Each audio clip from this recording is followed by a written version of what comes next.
Chapter 1. Hunter. Earlier that day.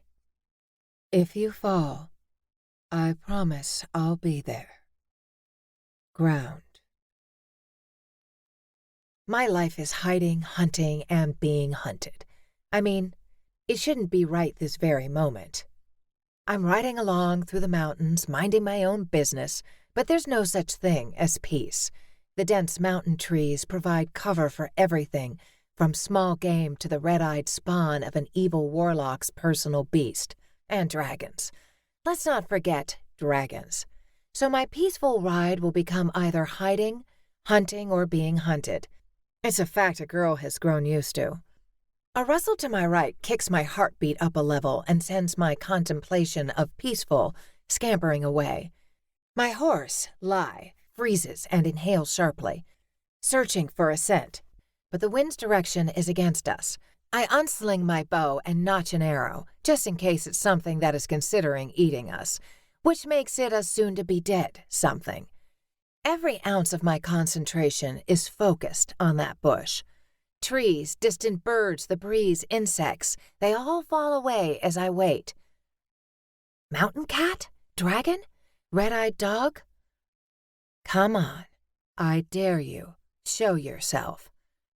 There's a scrape, the sound of a bare foot moving through the dirt, hinting at their height, weight, and stance.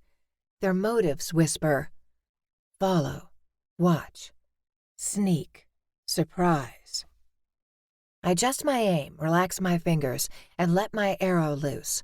It glides into the branches and meets its mark with a dull thump. You missed me, a teenage boy taunts in a rough whisper. Ada. I never miss. He lunges through the bushes, the arrow in his hand and a great big grin on his face. Nearly being shot isn't worth doing a song and dance about. I roll my eyes and hiss, what are you doing out here? Lie turns in a circle, inhaling in each direction, but comes up with nothing. And if she smelled a predator, I'd smell it too. Don't ask me how or why.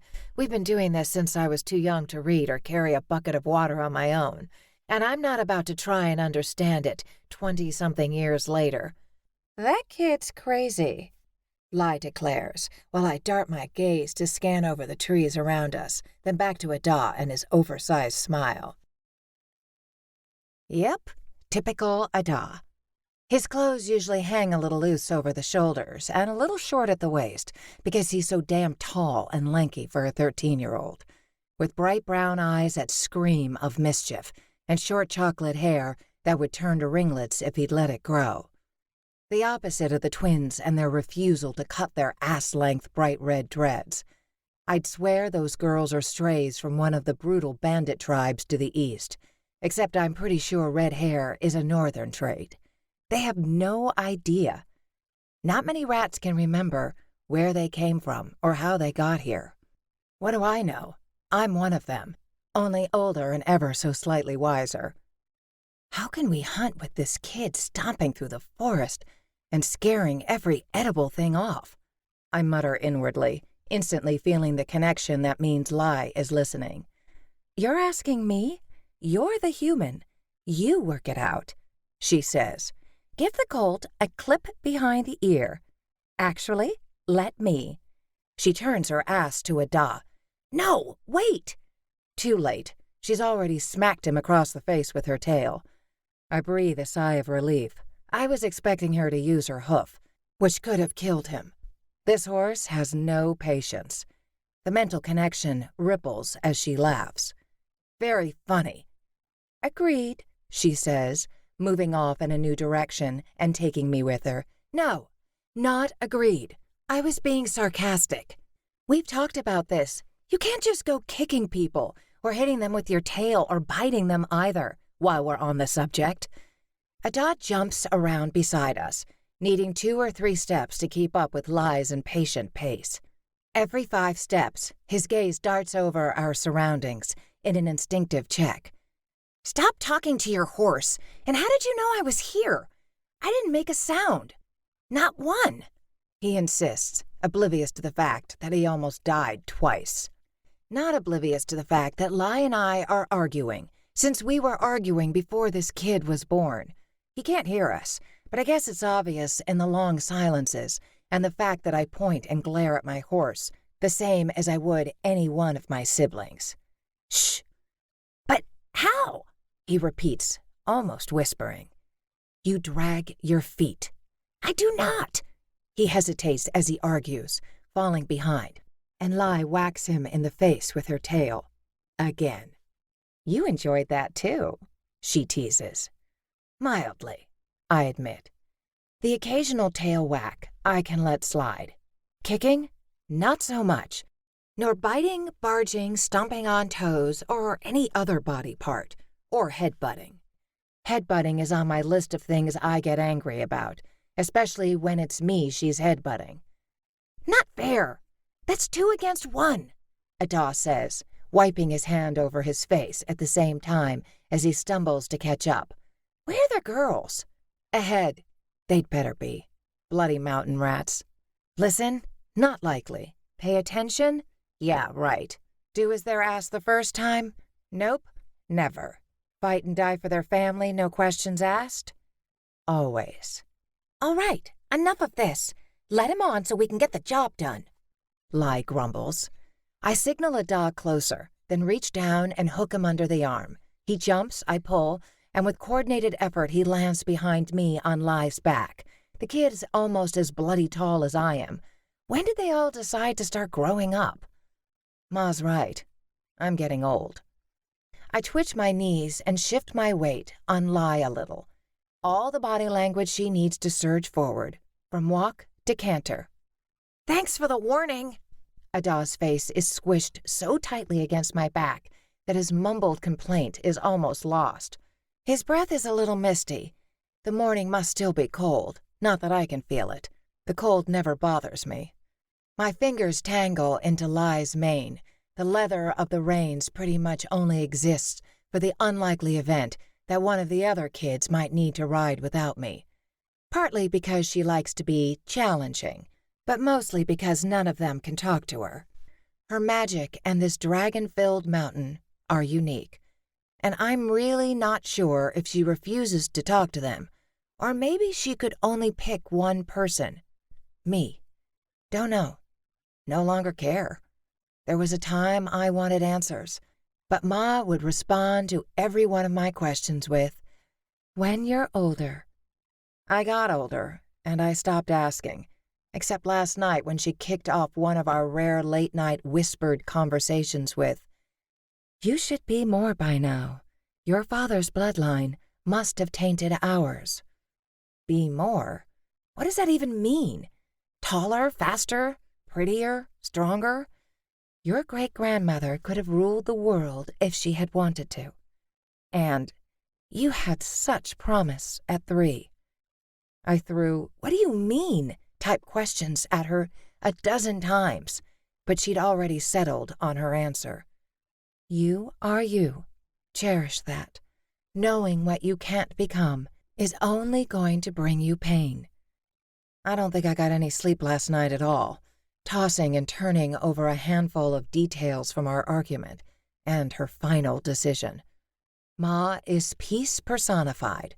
When she talks, we all listen. Everything she says I take to heart, because she never says anything in a temper or without thinking. Doesn't mean I wanted to hear any of what she had to say last night, though, and I've been plotting my response all morning. Knowledge is power, and you always tell me that we need to be as well-armed and prepared for danger as we can be. And if you just stop talking about me and start talking with me, maybe you'd make sense and stop driving me freaking crazy. Though I'd probably use the first one. That second one isn't likely to be helpful in the long run. The undergrowth begins to thicken, making us slow to a walk. Ada chuckles softly, carefree despite the dangers out here. He slips gracelessly off Lai's back and barely manages to land on his feet, not his face. Seriously, where are we going anyway? He whispers. Following the girls. Brenda and Renee are at the stream. Little shits ran off without me, which means I'm going to throw them off a damn cliff. The big one, with all the sharp, jagged crystals on the sides. Wren would be pissed if she heard you calling her Renee, he chuckles. I'll call Wren Renee and Bren Brenda, if I wish. They're half my size and half my age. But double you're crazy. You know, I heard you and Ma arguing last night. How? You were asleep. Not me. His grin stretches from ear to ear. Are you telling me you're bored, Ada? You've got enough time to be snooping and eavesdropping, so you must have plenty of time to finish reading Lord Henry's Hunt. His face blanches, and he stops jumping around like a cricket trapped in a jar. Or at least learn to bite your tongue. Besides, Ma and I weren't fighting. You must have heard wrong. Silence. Of course, Ma and I were definitely fighting in the end. I'm 20-something, and she's come to the realization that a woman can't live in the mountains forever. Apparently, I need to accept who I am and live to my fullest potential, followed by something about taking an apprenticeship in the city. In secret, of course, because anyone who knows what my family name is will throw me to the hanging post and claim the reward. She encouraged me to choose an alias, something exotic, like Kemla Genard. That's a name no one is likely to have heard before. The idea makes me grind my teeth. I'm not taking an alias because I'm not taking an apprenticeship. I belong here, hiding in the summer's mountains with my family. I want to stay here. I need to stay here. How in hellfire am I going to survive in the city? My family will be fine. They can live without me. Between the rats Ma has collected and her own skills in magic, there's always more than one person who can do any of the jobs required for survival out here. Food, mending clothes, or the cottage, medicine, dealing with dragons. But me? I wouldn't last a day in the city, having a master and working for someone else's needs. It's not even about the coin, according to Ma. It's about my opportunities. It's definitely not about my own goals or dreams.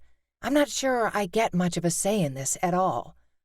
If I had a dream outside of these mountains, it's to see the world, watch the ocean at night, climb to the top of a castle tower, walk the length of the desert, sit in the spectator stands at a joust, hold a real sword, walk in the mist that divides our world from the Fae, kiss a guy. The list is never-ending, and I've had a long time to build it. I climb down off Lie and push my way through the thickest collection of tangled trees, shrubs, deadwood, ivy vines, and spider webs. Branches claw at my face and clothes as I nudge them out of the way and try to make a path for Lie and Ada to follow. Clearly the twins went over and under in their usual unorthodox way of living life. Unorthodox. That's what all of our lives are. And now Ma wants me to be normal somewhere out there in the world? What exactly did you hear? I demand, my tone harsh but my volume still whisper low. That you're going to be an old crone living in a shack all on your own because Ma wants you to move out and marry, but you refuse, he says, ducking under a half-fallen trunk. I'll meet you at the stream, he adds before dashing ahead. It's so thick in here I quickly lose sight of him. That was not what Ma said. Sounds about right to me, Lie teases. You think I should just leave, move into a one-room apprenticeship lodging and work my ass off for a trade? Needlework, maybe? Or something lower, like spinning delicate fibers into threads for needleworkers? Sitting on my ass on a little stool from sunrise to sunset, and all for some bread and a bed? So I can become someone's wife, a free servant and baby factory for his spawn? Shall I find you a stallion while I'm at it? We can both breed at the same time, so our offspring will be the same age. I'm so excited. She snorts, which I take to mean I've won the argument. My horse is asexual, I swear it. Sometimes I'm not even sure she considers herself female, which makes this particular argument easy to win. A sense of danger hits me hard, and my inner vision scatters out over the land. Practice and instinct. Nothing more. Ma's been very clear about my lack of magic. Talking with Lai is something special, but it doesn't rank very highly compared to Ma's abilities. The danger wipes our argument from the table. I map the land through my mind and hone in on armed men in the trees, creeping closer to the stream where Ada is bounding over to help Ren grab a bucket and haul it onto the sand. They haven't even noticed the red sword surrounding them, the hungry looks and heavy desire closing in. Get the fuck out of there! Before I can move, the men surge from the brush. Run, I urge the rats, except they can't hear me. I can't use Lai's magic to talk to them. They can't hear me. Lai can, and she tries to obey, but I'm in her way, and I can't move and see at the same time. Shh, I hiss. The traitors have them. It's too quick, too certain. I try to force myself to inhale, but my lungs won't listen. Everything in me is consumed by the need to protect. Get to them. Save them. Then kill them myself. I snap out of the vision and rush toward certain danger with a bow on my back, 2 daggers by my sides, and Lai as my only ally. Odds are terrible, but the alternatives are worse. I have to save them. We have to save them, Lai insists, hot on my tail. Then I'm throwing them all off the cliffs.